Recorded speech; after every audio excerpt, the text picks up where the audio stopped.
Police സേനയ്ക്കുള്ള കേന്ദ്ര fund സംസ്ഥാനം വകമാറ്റി ചെലവഴിച്ചോ എന്ന് പരിശോധിക്കാനായി കേന്ദ്ര ആഭ്യന്തര സെക്രട്ടറി കേരളത്തിലെത്തും. ഈ മാസം 25-നാണ് ആഭ്യന്തര സെക്രട്ടറി എത്തുക. സംസ്ഥാനം ധനവിനിയോഗ സർട്ടിഫിക്കറ്റ് നൽകാത്തത് വീഴ്ചയാണെന്ന് കേന്ദ്രം വിലയിരുത്തിയിരുന്നു. ഇതിന്റെ അടിസ്ഥാനത്തിലാണ് കേന്ദ്ര ആഭ്യന്തര സെക്രട്ടറിയുടെ വരവ്. സമാനതകളില്ലാത്ത സാമ്പത്തിക പ്രതിസന്ധിയിലൂടെയാണ് നിലവിൽ സംസ്ഥാനത്തെ പോലീസ് സേനയും കടന്നുപോകുന്നത്. പുതിയ ആയുധങ്ങൾ വാങ്ങുന്നതിനും വാഹനങ്ങൾ വാങ്ങുന്നതിനുമൊക്കെ പ്രതിസന്ധി നിലനിൽക്കുന്നു. കാലഹരണപ്പെട്ട ആയുധങ്ങൾ ഇപ്പോഴും ഉപയോഗിക്കേണ്ട ഗതികേടിലാണ് പോലീസ് സേന.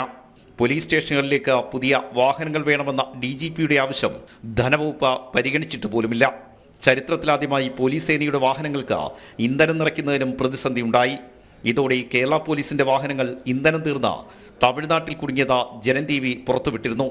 സമാനമായ സാഹചര്യമാണ് ജയിൽ വകുപ്പിലും അഗ്നിശമന സേനയിലും ഉൾപ്പെടെ നിലനിൽക്കുന്നത്.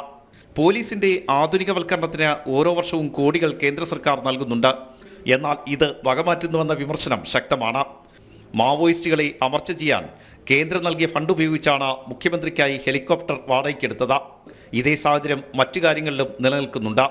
ഈ വിഷയങ്ങൾ കേന്ദ്ര സർക്കാരിന് മുന്നിലേക്ക് എത്തിയതോടെയാണ് കേന്ദ്ര ആഭ്യന്തര സെക്രട്ടറി നേരിട്ട് കേരളത്തിലെത്തുന്നത്. ഈ മാസം 25-ന് അദ്ദേഹം കേരളത്തിലെത്തും. സംസ്ഥാന ആഭ്യന്തര സെക്രട്ടറി, സംസ്ഥാന പോലീസ് മേധാവി, ജയിൽ മേധാവി, അഗ്നിശമന സേനാ മേധാവി തുടങ്ങിയവരുമായി കേന്ദ്ര ആഭ്യന്തര സെക്രട്ടറി ചർച്ച നടത്തും. കേന്ദ്ര സർക്കാർ നൽകിയ ഫണ്ടുകൾ എങ്ങനെ വിനിയോഗിച്ചുവെന്ന് സംസ്ഥാനം വിശദമാക്കേണ്ടി വരും. തുടർന്നാകും കൂടുതൽ പണം അനുവദിക്കുന്ന കാര്യത്തിൽ കേന്ദ്രം തീരുമാനമെടുക്കുക. ആർ രാജി, ജനം, തിരുവനന്തപുരം.